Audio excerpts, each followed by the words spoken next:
Hello, and welcome back to the podcast where we look to reassure you that football is fixable. I know. Oh, thank you. I'm your host, James, and with me is a man who needs no introduction. So moving on then, yeah. Hi, Ces, how are you? You alright? Yeah. I'm still here. Yeah, you are still here, but yeah, that's enough on that. Right, we're previewing the whole Premier League season, really. It's been the opening weekend of football. We'll talk a bit more about that probably next week, won't we? Yeah, well, we're recording this on the Friday before the proper weekend. I know the United game is on the Friday. Is it a United game? Yeah, I think United Fulham, isn't it? Yeah, so we won't be talking about the games, but we'll be talking about what's to come. Yeah, what we're expecting from the season. There's been a few changes to the rules or procedures and things, the interpretations of the rules, I should say. Yeah. So we'll talk a bit about that. And a few other things around the news, what to expect from certain teams and things. Yeah. So, shall we get into it? Let's do it. Firstly then, in terms of procedures, have you seen that there's been changes to how they're going to kind of... Well, first of all, VAR, they've got semi-automated VAR. Yeah. SAOT. I kind of feel as though they could have acronymized. I like... They could have made an like acronym. those words. Yeah, make an acronym. Yeah, because otherwise it's just an abbreviation, which is like SAOT. Semi-automated offside something. SAOT. Offside technology. Technology. There you That's go. it. It's probably that one. Yeah, but it's SAOT, and I kind of feel as though they could have... Yeah, I see what you mean. Yeah. I'm glad for a start that it is semi-automated because the referees are, as we know, pants. Yeah. We fixed them many times, but they don't listen. No. And no doubt we'll have to fix them again at some point. Yeah. But yeah, at least that takes some of that, because one issue that you had was the timing, wasn't it? How long it takes them to review, drawing the lines. I mean, they're ordering their meals and things. It's like, oh, no, all right, just making a curry a second. Oh, yeah, we'll get to that in a second. Yeah. You know, what are they doing up there? So hopefully this will speed things up. Yeah, have you seen the timings? So they said the average time that VAR took in the Prem was something like 64 seconds, and semi-automated, it's expected to be around 31 seconds. So they're saying over half the time is taken off. Yeah. Which I still kind of think 31 seconds is still a bit too long. Seems quite a lot, but I suppose some of that will be the goal celebration or what, you know, we don't really notice some of it, I suppose. Exactly. And goal kicks nowadays, they're supposed to only take like 6 seconds or whatever, like throw-ins and stuff. They take more than 30 seconds. Well, that's how when we were growing up, that was always like, you only got 6 seconds and you got to really sit. Football games always like count you down, don't they? And then just take it automatically. Whereas you watch like Emi Martinez, for us, he takes about 5 minutes to take his... He probably learnt it from his Arsenal days, to be honest, wasting time. Anyway, so there's a handball rule kind of change in interpretation. So they're trying to look at things like deflections. You know, when it catches someone off guard and their arm's a bit away from their body, but it wasn't deliberate. Then, you know, they didn't really have much time to react. In a way, the way I understand it is it's similar to one of our suggestions, which is, you remember the 2 questions we asked? Yeah. I'm going to quiz you now. What were the 2 questions? First one. Okay, so I can't remember. Right, the first one is, did they mean to handball it? Handball it. Deliberate, yep. And then the second one is, could they have done something to avoid? Yes. I can't remember which one came first, though. Yeah. Is it, could they have avoided it if they could... Our family cut this now. So I think so it's the idea that if you couldn't have avoided it, so that's where I think it's a step towards what we were suggesting. Yeah. So that should hopefully mean that some of those stupid decisions that were given, as you know, when it's often you see a player going down the byline to cross the ball in, and they smack the ball from a couple of yards, and it hits a defender. Yeah. And he didn't intend to do it. It just hit his arm, but you've seen penalties given for it, and it's a crime, really. Yeah. Yeah, it really is. Hopefully it'll change, but the problem is, it doesn't really matter at the moment what kind of rules come in, what kind of technology comes in, and we'll be talking about it later in the season. The main issue is it's still based on the referee's decision-making. Yeah, the interpretation. It's completely the interpretation. How they apply it. Yeah, absolutely. So I still don't really have faith in it. Yeah. I've always been the kind of person, haven't I? I've been behind VAR because I vehemently think that VAR is not the problem. You can give... Even if VAR is done really well, they've got the technology to a millisecond instead of 30 seconds or whatever, even then, you give it to the refs, they'll fluff it up somehow. There's room for error, isn't there? Yeah. Yeah, definitely. But so the line is, whether, like you say, we'll have to see if this is actually applied, but the line is it has to be deliberate and unnatural. So what does that mean? Yeah. Why's your arm up there? Yeah.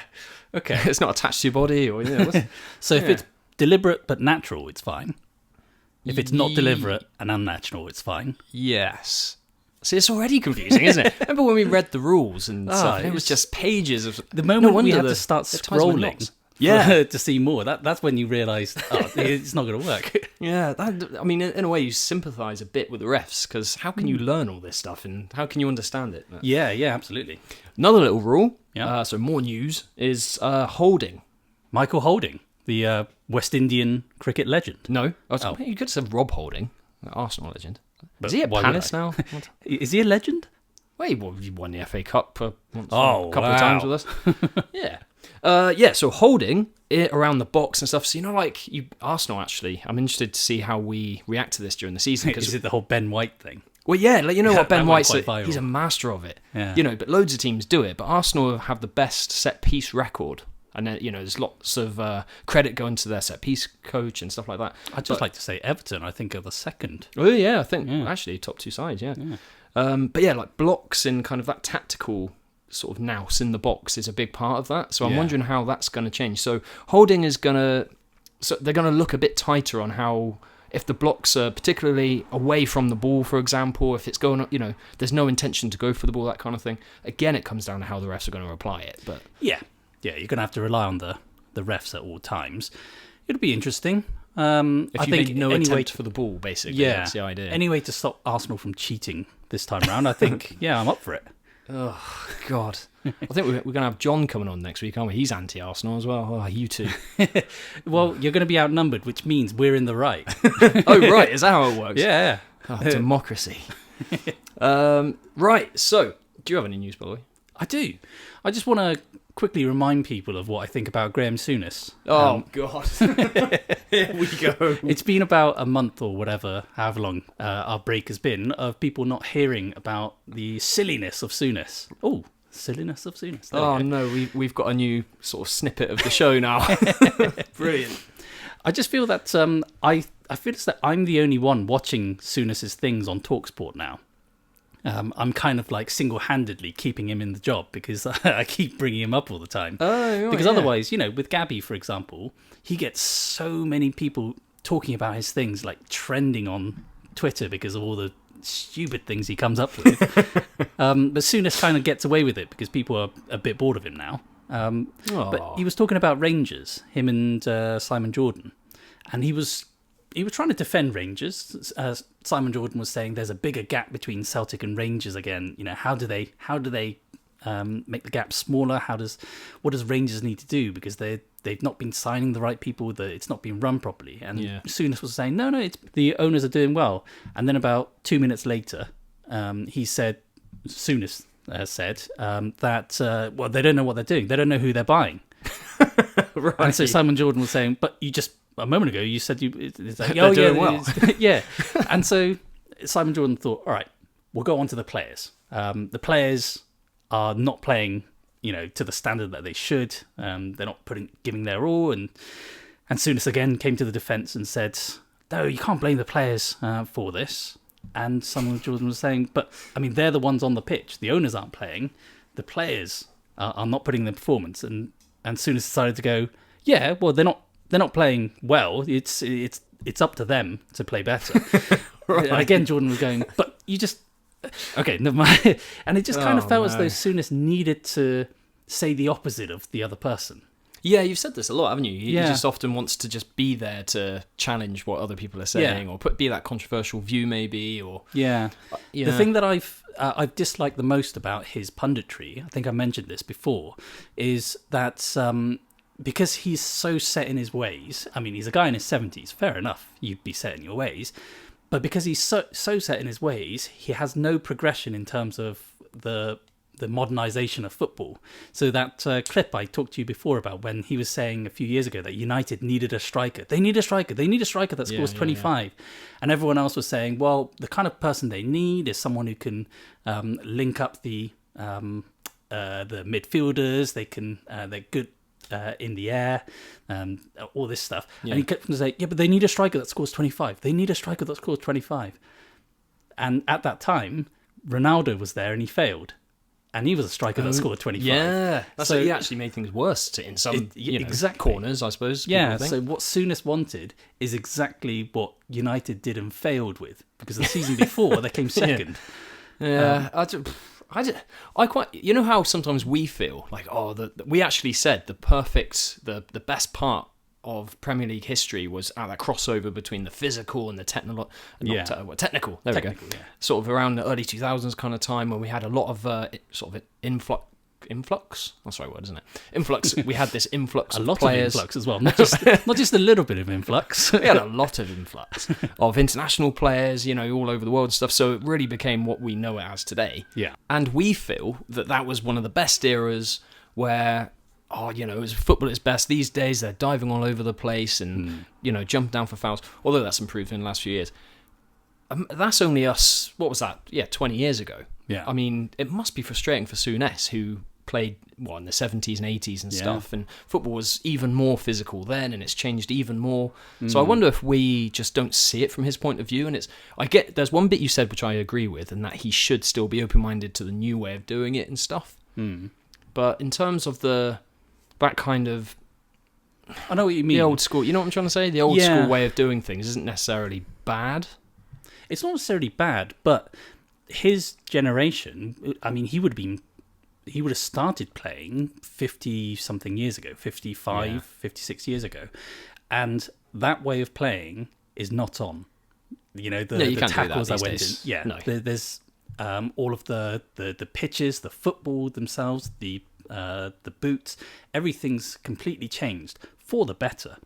A lot of it for taking better, the diving and stuff, that is basically taking rules to the limit, isn't it? Trying to win the minute those margins, decisions. Isn't it? Yeah, it's the margins. Those are the things that keep getting taken to the limit each time, and so now it's gotten to the point where it's all diving. But it doesn't necessarily mean going back to Souness's time is better, because that is worse. For me, that is worse, because if you're diving, at the very least, there's no harm in anyone. In fact, there's even less harm, because you're diving away from the actual tackles. Whereas if you go back to Souness's time, then that's basically ankle breakage, career ending. And I think people like Gary Lineker have, he's near that era. I think there's about 8 years difference between them. He's managed to progress, and he's seen the positives. He's been able to move with the times effectively. Fair point, yeah. I just don't see it as enough of an excuse just because of the person that he was, as a player, the legendary status that he was. I don't see it as enough of an excuse to allow him to keep not wanting to modernise. Yeah, I see what you mean. When you put it like that, yeah. Yeah. You mentioned Gabby, actually. We've got our Gabby watch. Yeah. First Gabby watch of the season, actually. Yeah. So Gabby Bonhall brands Arsenal a smaller club than Nottingham Forest, and his quote, simple as that. Oh, wow. This is the same guy that, didn't he say, what was it, Birmingham and Aston Villa is the biggest derby in the world or something? Yeah, Birmingham and Villa. Yeah, that was it. Yeah. Biggest derby, it's the most sort of intense. It's the... Hang on a minute. Yeah, I'm at a crossroads now. Do I support what I feel in that obviously Arsenal's bigger, or do I support Gabby in that I can go against Arsenal? This is like an inner turmoil. I can't really work it out. But we did, last season we did that fixing trophies and fixing what makes a big club and all that. Yeah. That talk around. He was going on the whole, Forest have won the European Cup twice. Arsenal have never won the European Cup. That kind of thing. It's that age-old argument, isn't it? The European Cup. It just comes up all the time. Yes, it's obviously very prestigious and everything. Is it the hardest thing to win? Is it often teams don't prioritise that over the league a lot of the time? Yeah. When you think if you've got a chance to win a league, that's often been tough. Don't get me wrong, I'd love Arsenal to win the European Cup, and we came so close, and hopefully we will one day. But yeah, in terms of the whole, Nottingham Forest are bigger. So I suppose he would say Aston Villa are bigger then as well, I imagine. Well, it's that thing that Souness said, wasn't it, about if you win the league... Oh, no, if you win the European Cup, you're automatically a legend. Oh, yeah, What was it? Roberto Di Matteo is a legend. No, he's an even...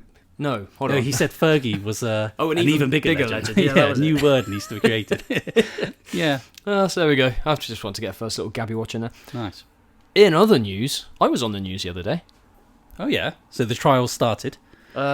No, so it was results day, right? Oh right, that's next week, is it? Yeah.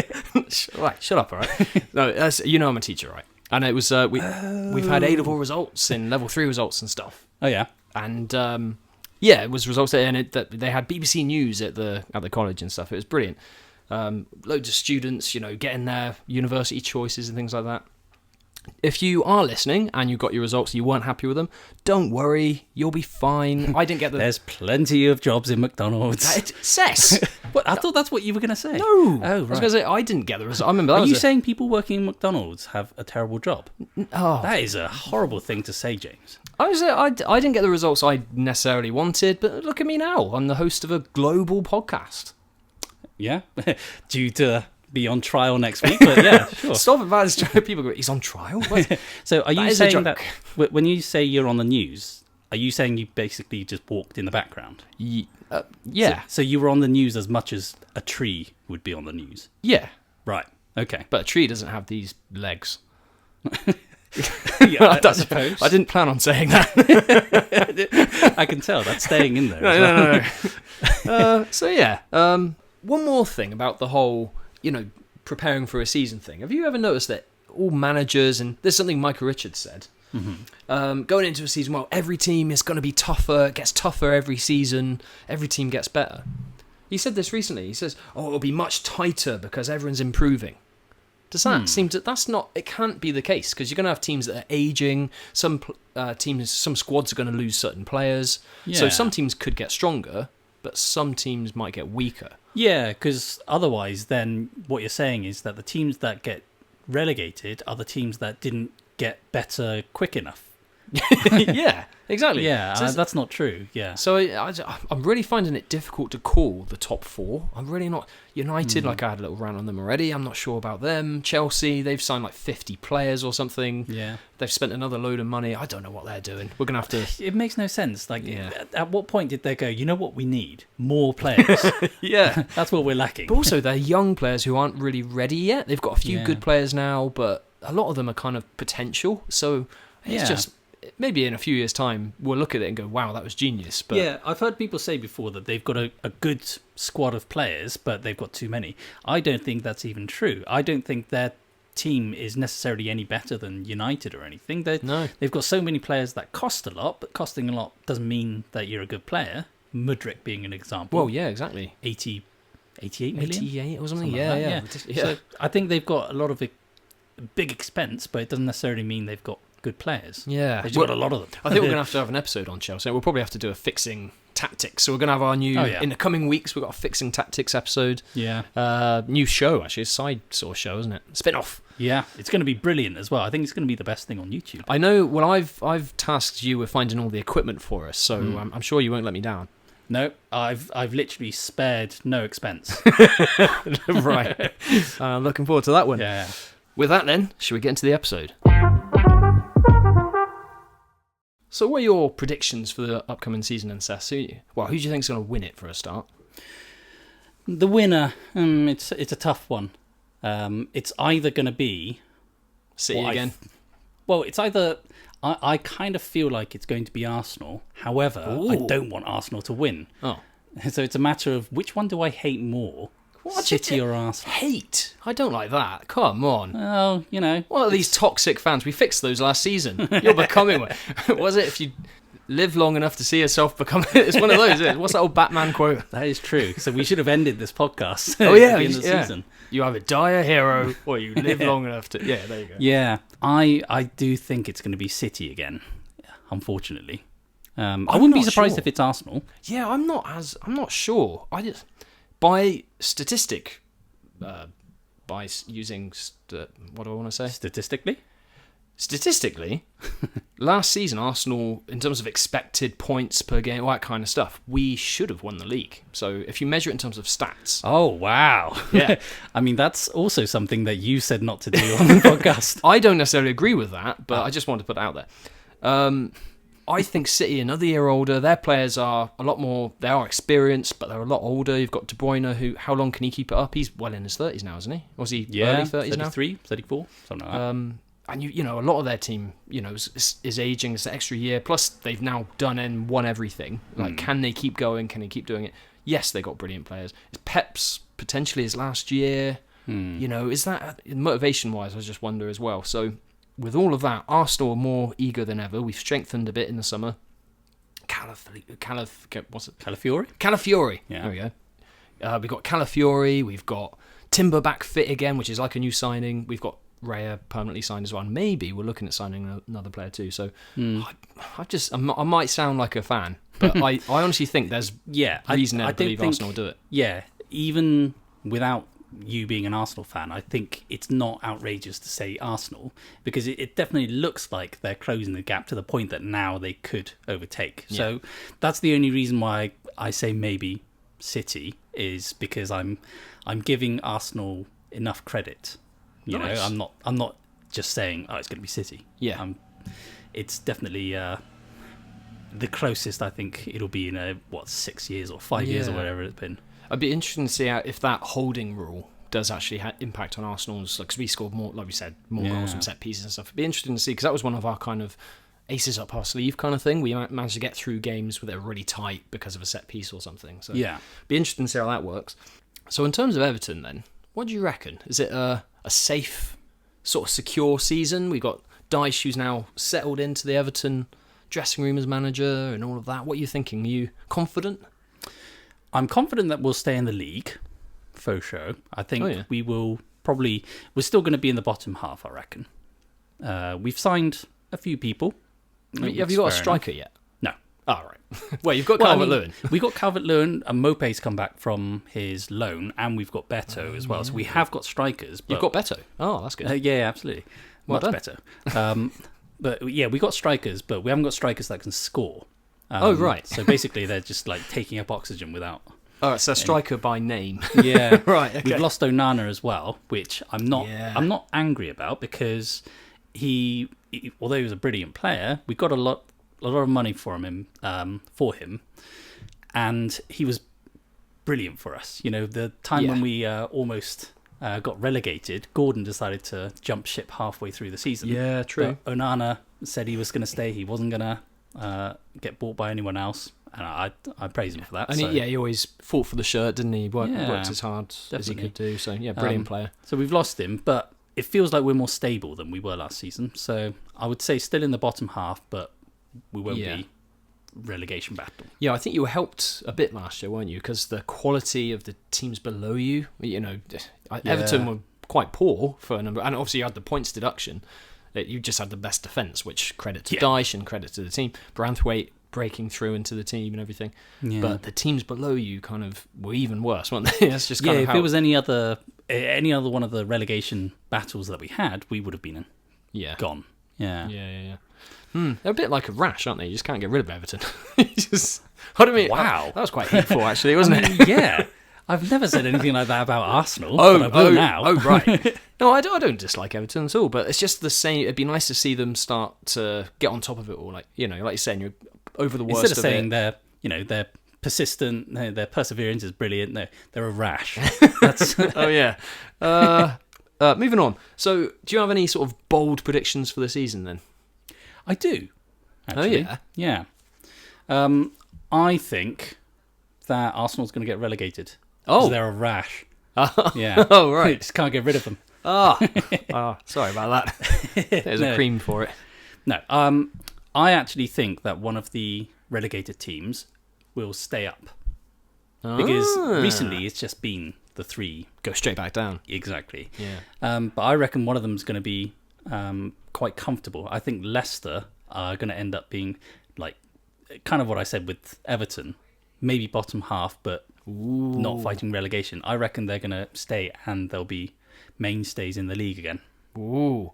I disagree.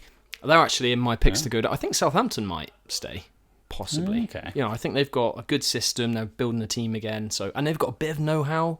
You know, they've been in the Prem for a long time until they were relegated. So I don't know. Maybe that. How many of the players that were in the Prem are still there now? No, I can't give you a number. Okay. So when you say they've got the know-how, you have no idea if they've got the know-how. No. Okay. Can we edit that? They don't have a know-how. No, I just got a feeling about Southampton. I watched them a few times in the Championship. There's more Leicester players that are likely to have played in the Prem. Yes, but something you might have forgotten is they are currently under the watch of... They are. I think they're going to start with... Didn't they actually get fined or whatever? I need to say it first. What's it called? Well, I couldn't think of it. They are under the watch of... Sauron. Not that watch. Oh. What's it called? The Night's Watch. No. Is it the Crows? The Profit Sustainability Rules, PSR. Right. Okay. So there's a lot of kind of thinking around, are they going to get big points deduction? So this is when Leicester were in the Prem 2 years ago, and they didn't meet the requirements of PSR. So apparently they're going to be under investigation. And I still feel like they're going to, even with the deduction, whatever deduction it's going to be, I still think they'll survive. That is bold, actually. Thank you. Yeah, very good. My sort of bold prediction is on Man United. Okay. So it links to them. I just don't see what Ten Hag's doing. The team he's been allegedly building, the players he's been signing haven't really performed. Yes, I know they have. Before United fans give me a load of abuse. That they've had injuries. I get it. When Martinez came back though into the team, they still couldn't pass out from the back. It would still go back to Onana and he'd go route one. It's their midfield for me. Yes, they've got Bruno. I think they over rely on Bruno. He's a brilliant player. The goals and the passes he can do, but when they can't dominate the ball. They haven't got the midfield to dominate the ball. The pressing's all over the place. Ten Hag actually said yesterday or the other day, it was that United were not ready for the start of the season. I just, whatever I get from him, I just don't see his style of play. The way he comes out in the press, he criticises players as well. I don't know.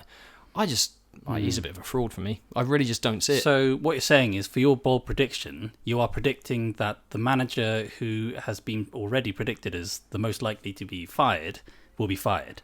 Yes. That's a very bold prediction of you. Yeah. I think he could be fine. I was chatting to Dan the other day, Dan who appeared last season on the episodes a lot. He's very much behind him. But what's he doing there? I don't know, actually. He's probably creeping him out a bit. But, yeah, he's very much behind him, but I just don't see it. We'll see.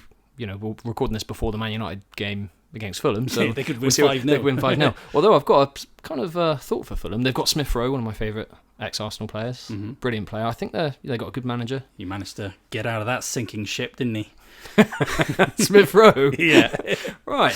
Let's draw it to a close there, shall we? Little mention, we've got a fantasy Premier League league going. Join our Premier League league. Premier League, yeah. So if you are doing the FPL this year, please do join us. What's our code, Sess? You set it up. It begins with an 8.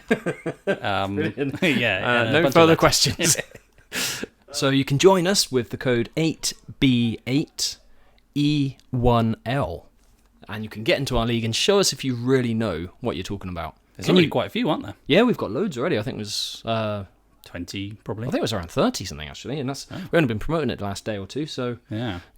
Well, we're global now, so there you go. Excellent. So if you win that, we'll give you shout outs every week to any league leaders if they can topple the league. Yeah. You can also all put in £5 each. You won't get it back, but I need some money actually. Yeah, we'll happily take that. We'll happily take the money. Yeah. Thanks for listening, guys. It's a goodbye from me, and it's a goodbye from me.